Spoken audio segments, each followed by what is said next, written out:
नमस्कार दोस्तों। आज हम पहुंचे हैं नरेला विधानसभा में और नरेला विधानसभा में एक ऐसी शख्सियत से हम रूबरू कराना चाहते हैं जो अपनी पहचान की मोहताज नहीं है। अरुणा कुमारी, नमस्कार जी। नमस्कार जी। बताइए जी, आज हम आपके पास आए हैं जी। और इससे पहले आपको कितने एक अवार्ड भी मिला हुआ आपको। हाँ जी, हाँ, मुझे एक भारत शिरोमणि अवार्ड से नवाजा गया है, जो 2005 में मुझे मिला था। और वो मुझे इसलिए मिला क्योंकि मैं सबसे कम उम्र की और अच्छे कार्य करने के लिए, अपने क्षेत्र में अच्छे कार्य करने के लिए मुझे ये अवार्ड मिला था। तो उसके बाद राजनीति में आप क्यों आए? राजनीति में सबसे पहला मेरा जो चुनाव रहा वो इंडिपेंडेंट चुनाव था और आज़ाद उम्मीदवार, मैं यहाँ से अपने अलीपुर क्षेत्र से आज़ाद उम्मीदवार लड़ी थी। तो ये मेरा इलेक्शन नहीं था, वो मेरे गांव का इलेक्शन था। तो सब थोड़ा सा स्कूल की राजनीति में थोड़ा सा सक्रिय थी। तो और मेरे पिताजी की जो छवि थी वो काफ़ी अच्छी रही है। उसके बेस पे गांव वालों ने मुझे चुना और राजनीति में लेकर आए। तो उसके बाद आपने कांग्रेस को ही क्यों चुना? कांग्रेस पार्टी में थोड़ी आस्था रही थी मेरे परिवार की भी और मेरी भी, और उनकी विचारधाराओं से मैं काफ़ी प्रभावित भी थी। और साथ-साथ उस समय एक मेन बात ये भी थी कि उस समय कांग्रेस पार्टी सत्ता में थी और अगर हमें ज़्यादा अपने क्षेत्र में काम कराना था तो मुझे कांग्रेस पार्टी जॉइन करनी पड़ी। तो कांग्रेस में किस शख्सियत से आप ज्यादा? प्रभावित हूँ मैं। कांग्रेस में सबसे ज़्यादा मैं सोनिया गांधी जी से और राहुल गांधी जी से, प्रियंका गांधी जी से प्रभावित हूँ। उसका कारण है, सोनिया जी एक जैसे शादी करके, विदेश से शादी करके हमारे देश में आई, लेकिन उन्होंने इस संस्कृति को इस बखूबी से निभाया है और हमारी संस्कृति को इतने अपनेपन से उन्होंने अपनापन दिया है और अपनेपन से निभाया है, जो मेरे दिल को बात छू गई। और साथ में ही राहुल गांधी जी एक दिग्गज नेता है और हमारे लीडर हैं और उनकी जो कार्यशैली है उससे मैं बहुत प्रभावित हूँ। और प्रियंका जी तो हमारी लीडर है ही। तो कौन कौन से मुद्दे आप जनता के बीच लेके जाओगे? क्योंकि उम्मीदवार एक आप नहीं हो, हाँ जी। अनेक राजनीति पार्टियां हैं, वो भी कांग्रेस से तो आप हो गए, हम्म, भाजपा है, आम आदमी जो सत्ता में है हम्म। वो भी है। देखिए, मुद्दे तो बहुत हैं। अब आप ये देखिए कि हमारा जो नरेला क्षेत्र है वो कितना पिछड़ चुका है। कहीं पे आप कोई भी विकास कार्य हमारे नरेला क्षेत्र में नहीं देख पाएंगे। आप जहाँ भी जाएंगे, हर जगह नालियां टूटी हुई हैं, सड़कें टूटी हुई हैं, रोडों की हालत इतनी खराब है और साथ साथ आप जो सफाई व्यवस्था है वो बिल्कुल चरमरा चुकी है। साथ में हमारे जो जो हमारा हॉस्पिटल था, राजा हरिश्चंद्र हॉस्पिटल, आप उसकी स्थिति देखिए। आप उसमें कोई भी सुविधा नहीं है, मूलभूत सुविधाएं भी उसमें उपलब्ध नहीं है। ना आईसीयू है, ना उसमें बेड है पूरी तरह से, और ना ही कोई डेंटल डॉक्टर है वहाँ पे। मतलब उसमें इतनी कमियां हैं हमारे हॉस्पिटल में। मतलब हमारा जो क्षेत्र है वो बहुत सी मूलभूत जो सुविधाएं हैं उससे वंचित वंचित है अभी तक।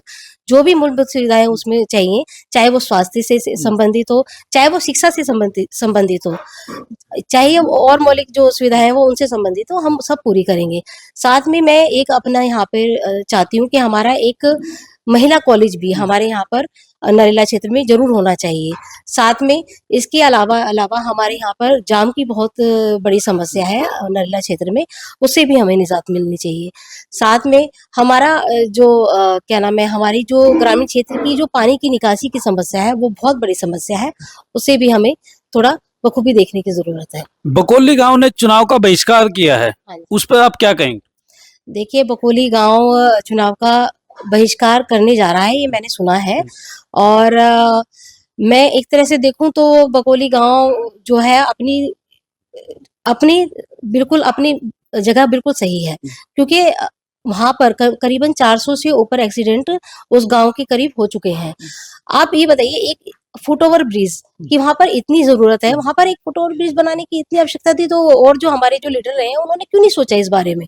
10 साल से वो सत्ता में थे, उस बारे में सोचना चाहिए था। वो तो खुद बकोली गांव से है, तो ये इतने एक्सीडेंट वहां पर हो रहे हैं, तो उनको इस बारे में जरूर देखना चाहिए था। तो आखिरी और कुछ सवाल है कि अब आप सबसे पहला आपका क्या कार्य रहेगा अगर आप विधायक चुनने जाते हो? देखिए, मैं तो अपने काम के नाम से ही जानी जाती हूँ। मेरा जो नाम है अरुणा, वो काम के नाम से ही जाना जाता है कि अरुणा काम कराती है अपने क्षेत्र में। मैं 2 बार निगम पार्षद रही हूँ नरेला क्षेत्र से, अलीपुर क्षेत्र से। तो मैंने बहुत काम अपने क्षेत्र में कराए। उसी वजह से लोग मुझे पसंद भी करते हैं, प्यार भी देते हैं। और मैं यही चाहती हूँ कि भगवान मतलब बड़ों का आशीर्वाद मुझे मिलेगा और सबका साथ मुझे मिलेगा। अगर जनता मुझे बनाती है तो मैं अपने नरेला क्षेत्र में बहुत विकास कार्य कराऊंगी और सबके साथ हमेशा खड़ी रहूंगी। सही जी, आम आदमी पार्टी के बारे में क्या कहना चाहेंगे आप?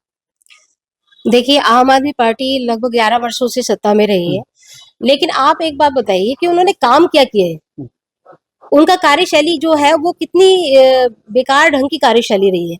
लगभग 10 वर्षों से शरद चौहान जी इस नरेला क्षेत्र से विधायक हैं। आप पूरे क्षेत्र में जाके देखिए, पूरी जनता आपको ये बताएगी कि उन्होंने कोई भी कार्य अपने क्षेत्र में नहीं किया है। चाहे वो क्लस्टर हो, चाहे ग्रामीण क्षेत्र हो, चाहे वो गांव हो, है ना, चाहे वो नरेला हो, कहीं भी उन्होंने कोई भी कार्य उनका नरेला क्षेत्र में नहीं दिखाई देता। और पूरी जनता पूरे रोष में है। और अब की बार तो वो जनता कह रही है कि अब की बार शरद चौहान जी आएंगे तो हम उन्हें काले झंडे भी दिखाएंगे। तो दूसरी तरफ बीजेपी के राजकरण खत्री हैं, हाँ वो जी। कह रहे हैं कि अब की बार सभी को हम चौपट करेंगे। देखिए, बीजेपी सरकार सिर्फ, देखिए दूसरी दोनों पार्टी जो है, चाहे वो बीजेपी हो चाहे वो आम आदमी पार्टी हो, सिर्फ लुभावने वादे करती हैं, झूठे वादे करती हैं। उनका काम सिर्फ झूठ बोलना है और कुछ नहीं है। आप एक बार बताइए, बीजेपी ने कहा था कि वो काला धन वापस लेके आएंगे, क्या वो काला धन वापस लाए? बीजेपी ने कहा था कि 2 करोड़ नौकरियां साल में युवाओं को देंगे, क्या 2 करोड़ नौकरियां उन्होंने साल में युवाओं को दी? आप ये देखिए, जीएसटी उन्होंने इतनी लगा दी, सारी चीजें महंगी कर रखी हैं। ये बीजेपी की कार्यशैली जो है वो बिल्कुल भी जो आम जनता है उनके हित में है ही नहीं। चाहे वो आम आदमी पार्टी की कार्यशैली हो, चाहे भारतीय जनता पार्टी की कार्यशैली हो, उनको सिर्फ झूठे वादे करना आता है। लोगों से वोट निकालने के लिए लुभावने वादे करने आते हैं और कुछ नहीं। उनका जो आम जनता के लिए सिर्फ कांग्रेस पार्टी पहले भी खड़ी थी और अब भी कांग्रेस पार्टी ही खड़ी है। आप ये देखिए, हमारी जो कांग्रेस पार्टी है, इतनी अच्छी स्कीमें जो आम जनता के लिए लेके आई है। प्यारी दीदी एक योजना के नाम से 250 रुपए प्रति माह हर शीर्ष महिला को, एक जो घर में शीर्ष महिला होती है उसको प्राप्त होंगे। जो कर्नाटक में हमारी सरकार है वो 2000 रुपए वहां पर दे भी रही है। इसलिए उसी बेस पे हमारे दिल्ली में विधानसभा को लेकर ये स्कीम प्यारी दीदी योजना के नाम से हम लेके आए हैं। और बीजेपी तो इसको फ्री की रेवड़ियां बता रही है। देखिए, वो फ्री की रेवड़ियां कहते हैं, वो क्योंकि वो अपने वादे जो करते हैं वो पूरे नहीं करते। लेकिन जो कांग्रेस पार्टी जो वादे करती है वो पूरे करती है। मैं इसलिए तो कह रही हूँ कि कांग्रेस पार्टी कर्नाटक में ये दे रही है, 2000 रुपए प्रति माह महिलाओं को दे रही है और उसका लाभ वो महिलाएं उठा भी रही हैं। इसलिए दिल्ली में हम प्यारी दीदी योजना के नाम से 2500 रुपए हर शेष महिला को देने का वादा कर रहे हैं। और जो जिसे हम, अगर हमारी कांग्रेस पार्टी सत्ता में आती है तो हम उसे पूरा करेंगे। और उसके साथ साथ 300 यूनिट बिजली फ्री का फ्री, अगर सत्ता में हमारी कांग्रेस पार्टी आती है तो 300 यूनिट बिजली फ्री का भी वादा जो है कांग्रेस पार्टी कर रही है। इसके साथ साथ 25 लाख का जीवन बीमा, जीवन रक्षा बीमा हमारी कांग्रेस पार्टी, अगर कोई भाई हमारा बीमार पड़ता है तो 25 लाख रुपए से वो जीवन बीमा जो है उसका है, और वो किसी भी हॉस्पिटल में जाकर, प्राइवेट हॉस्पिटल में जाकर उसका इलाज करा सकता है। इसके साथ साथ 500 रुपए का सिलेंडर, अगर पार्टी सत्ता में आती है तो 500 रुपए का सिलेंडर और एक राशन किट वो सभी को उपलब्ध कराई जाएगी। और इसके साथ साथ हमारे जो युवा वर्ग है, क्योंकि युवाओं के बारे में भी सोचना बहुत जरूरी है, तो हमारी पार्टी युवाओं के लिए भी एक स्कीम लेके आई है। 8500 रुपए युवाओं को अप्रेंटिसशिप जो है हमारी पार्टी देगी, जिसमें युवाओं को कार्य करने के लिए 8500 रुपए हमारी पार्टी इसमें हर महीने युवाओं को प्राप्त ये कराएगी। कितने दिन देगी मैडम? ये करीबन 8500 रुपए 1 साल का है। अप्रेंटिसशिप 1 साल का है इसमें जी।